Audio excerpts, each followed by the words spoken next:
The 10 lost tribes went wandering into the desert one day, and they all got lost. So what happened to the 10 lost tribes? I think that they're lost. Could be they say they might have sighted them in India or China. I think they're in South America. Ooh, what about the Rastafarians? They claim to be from the 10 lost tribes. They're everywhere. But they're in front of us. They're our neighbors. We don't always know. They can be Indians, Ethiopians. They can be the Arabs. It could be our next door neighbor. We don't know. They crossed Bering Strait, and now they're the Native Americans. Well, the 10 lost tribes, as the name indicates, were lost. The question is as follows. Why are they called the lost tribes? The Assyrian Emperor Sancherib, in about the 7th century before the Common Era, came and conquered the northern section of Israel. He came to Jerusalem as well, but he was unsuccessful in conquering Jerusalem. And he took the northern tribes, the 10 northern tribes, into exile.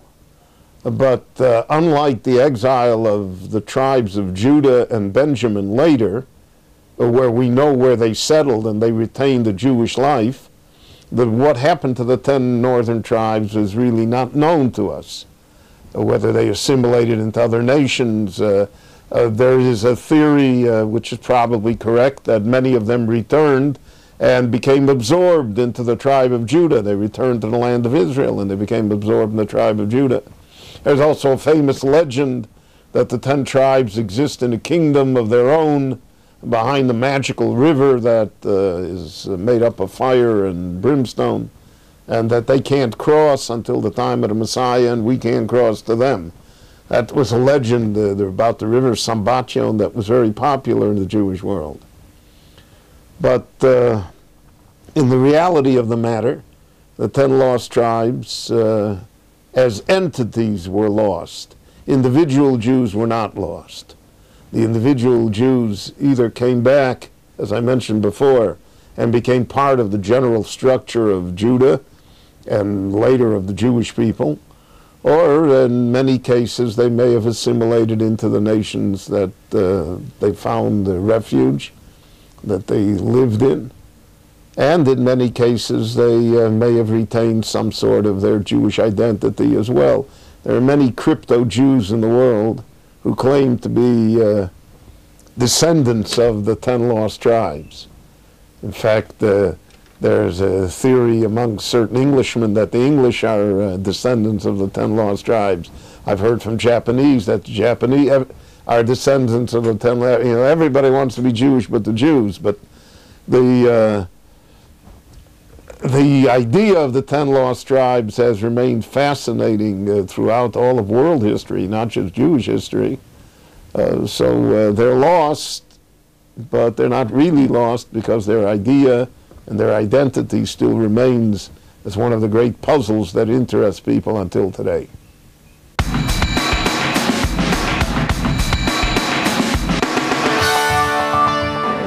It was the right thing because then we weren't captured by the Romans. I think it was wrong because I don't believe people should be making decisions about taking their own lives. The mass suicide was wrong. I think they ought to have at least fought to their death. I think it was right. I think it was right, but I don't know if I'm right. The mass suicide of Masada, in a situation like that, you know, sometimes you got to take your own life because you don't want to be killed by the enemies. I think that the mass suicide at Masada was wrong because suicide is never right. Yeah, I think it was wrong. I think you have to fight to the very end. I mean, there's, I wouldn't want to be a prisoner of war, but you can't, you got to fight to the last battle. You got to fight to the last rock or bullet or whatever they had back then. You just got to fight to the end. We're no one to judge if it's right or wrong, but that is the facts of history. In the year 73 of the Common Era, 3 years after the temple in Jerusalem was destroyed by the Roman legions of Titus, the Roman general Flavius Silva took Roman legions and proceeded to besiege the last fortress of the Zealots, of the extreme Jewish group that had fought the Romans. And they fortified themselves in King Herod's winter palace on the top of a mountainous cliff in the Negev overlooking the Dead Sea, Matzada. The word Matzada itself is from the word Mitsudav, which means a fortress. And it was impregnable. It was impossible to scale. What Silva did was that he brought Jewish slaves and he built a ramp which would lead up to the top of the mountain and allow him to bring his battering rams and his troops up to the top of the mountain and be able to do battle and destroy the inhabitants of Matzada. The Jews of Matzada were hard-pressed as to what to do because of the fact that they didn't want to kill the Jewish slaves in front of them, their fellow Jews, but on the other hand, if they didn't do it, the ramp would be built. And eventually the ramp was built.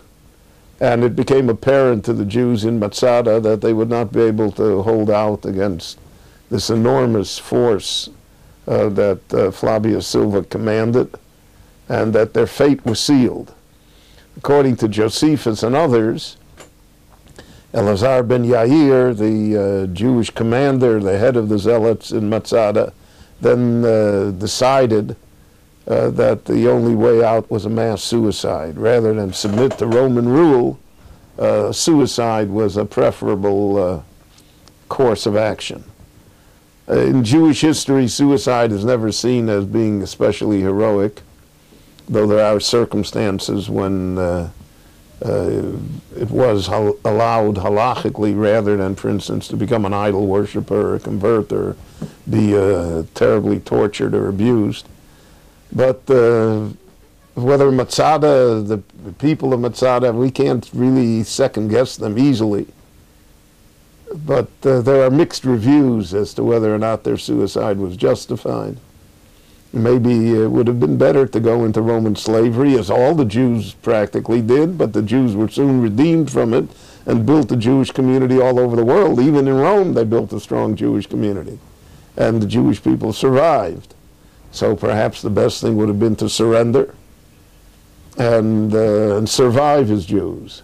On the other hand, it certainly was an act of emotional bravery for them to kill their wives and their children and themselves as a symbol of the fact that they were not going to submit to Roman slavery.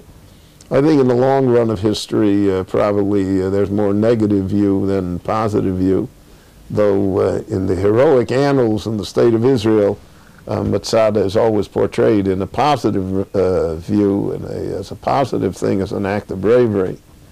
But sometimes living is a greater act of bravery than dying. And therefore, this is subject to mixed reviews and different opinions.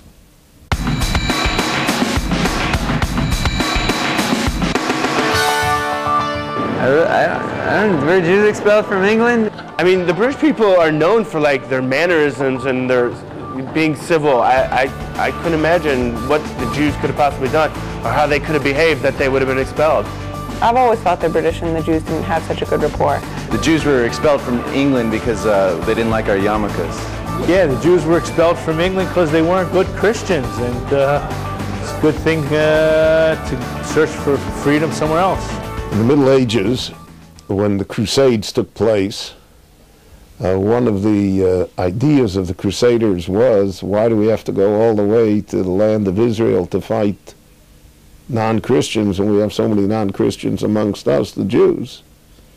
And therefore, in the First Crusade, the Second Crusade, and the Third Crusade, there were terrible, terrible events of persecution, of Jewish communities being destroyed, and again, of forcible conversions. In 1240, the Jews were expelled from France when Louis IX returned from an unsuccessful crusade.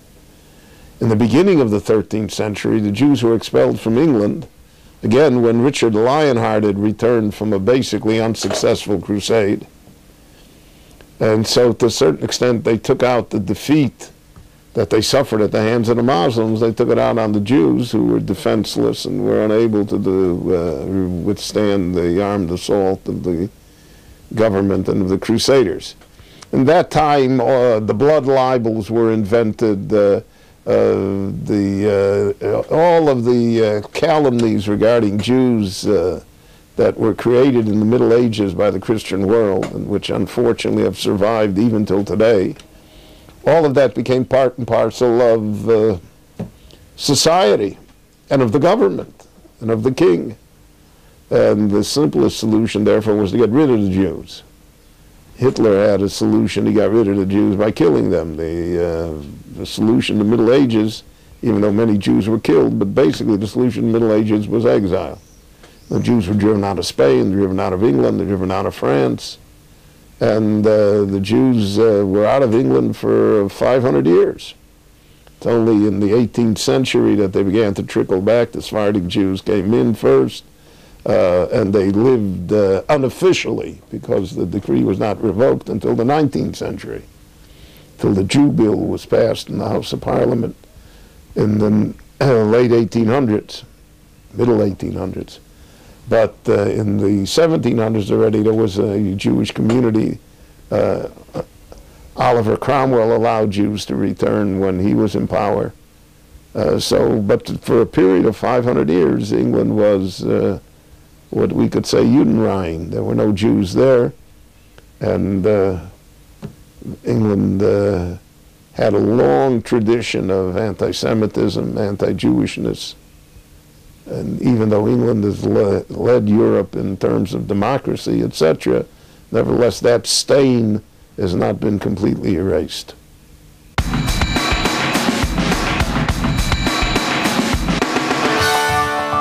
The difference between Ashkenazim and Sephardim are light skin and dark skin? Ashkenazi are American Jews, and Sephardi are everybody else. The difference between Ashkenazi and Sephardi to me, like the East and the West, like, you know, European versus the Middle East. The difference between Ashkenazi and Sephardi is the kind of fish they eat on Friday night. Ashkenazi eat gefilte fish, and Sephardis eat spicy Moroccan fish. There are many differences. The main thing to remember, they all come from the same family, they're all from the same father. The Sephardic community developed basically from the Jews of North Africa and Spain. There's a tradition that the Jews from the land of Israel that were taken into exile formed the basis for Sephardic Jewry, whereas the Jews of Babylonia formed the basis of the Ashkenazi community. That may be a broad overstatement, but the Jews of Spain and North Africa were the core of the Sephardic community. The Ashkenazi community was very small. It began in the Balkans. Jews that came from Babylonia came to the Balkans, and then from the Balkans it came to the Rhineland. And the centers of Ashkenaz in the 10th and 11th centuries were in the communities of Worms and Mainz and Spires, and then later in the Ile-de-France, in Troyes and in Paris, Orleans. That's where the Ashkenazim lived.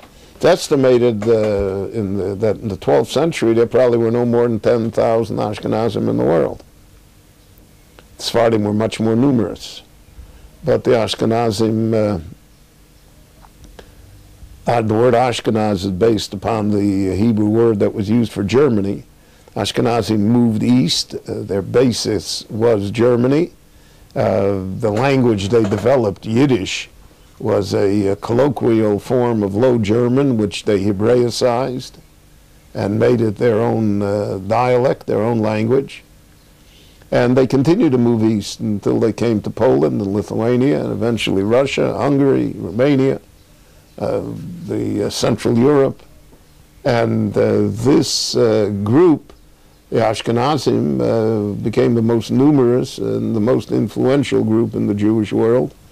In 1939, before the Holocaust, there were about 12 million Ashkenazim in the world, 13 million Ashkenazim. The Sephardim, on the other hand, after the expulsion from Spain, had a difficult time in rebuilding themselves. And they moved all over the Mediterranean basin and into the Near East, Babylonia, Iran, etc. And they had a distinct, what shall I say, Arabic flavor to them, just as the Ashkenazim had a distinct Christian flavor to them, even though the Sephardim were never Arabs and the Ashkenazim were never Christians. But you take on the milieu of the society that you live in, of the country that you live in. And Sephardim also had a language of their own, Ladino, which was a corruption of Spanish and Portuguese and Arabic and Hebrew. And especially the Jews of Turkey always spoke Ladino as their basic language. Turkey, Greece, the Ottoman Empire. The Sephardim had an easier time, quote unquote, in the exile than the Ashkenazim did. The Muslim rule was never kind, but it was much more benign than the Christian rule. And the Sephardim did not undergo the great revolutions of the 19th century that the Ashkenazim did. They didn't undergo the Enlightenment, and they didn't undergo Reform, and they didn't undergo Musar, they didn't undergo the Hasidic movement, and to a great extent they didn't undergo the Holocaust either. And therefore they shaped differently. Their life experiences were different. Today in the land of Israel, we're all lumped together. And part of the process of the redemption here in Israel is that we have to learn how to live with one another, how to reconcile ourselves one to another. And yet at the same time, there's a strong emphasis on each group maintaining its own customs, its own traditions, its own view of life. And that sometimes causes friction, but many times it helps paint a very colorful picture of the Jewish people.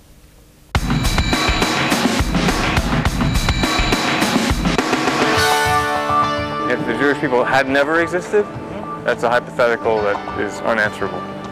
I think the world would probably be more like ancient Rome. You wouldn't have bagels and lox, you wouldn't have big noses, you wouldn't have banks, you wouldn't have Jewish mother jokes, you wouldn't have Jewish mothers.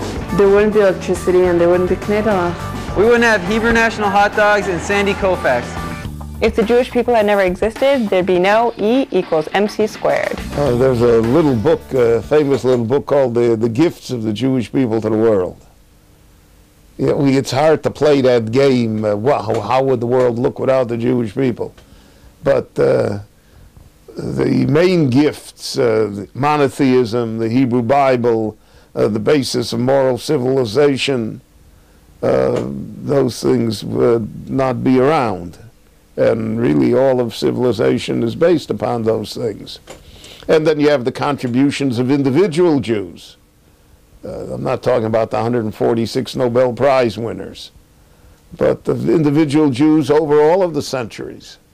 The oldest medical school in Europe, in Montpellier in the Provence in France, was founded by Jews in the 11th century. Advances in every field of endeavor. Economics, science, history, literature. The Jews have been disproportionate. The entire story of the Jewish people is one of being disproportionate. That's why the world thinks that there's so many Jews. And it's hard for them to believe that we are so small in number because of the great influence and great accomplishments that the Jews have made to the cause of civilization. It's also probably true, in my mind at least, that there would be no Islam and there would be no Christianity if there were no Jews either. Jewish people have not existed.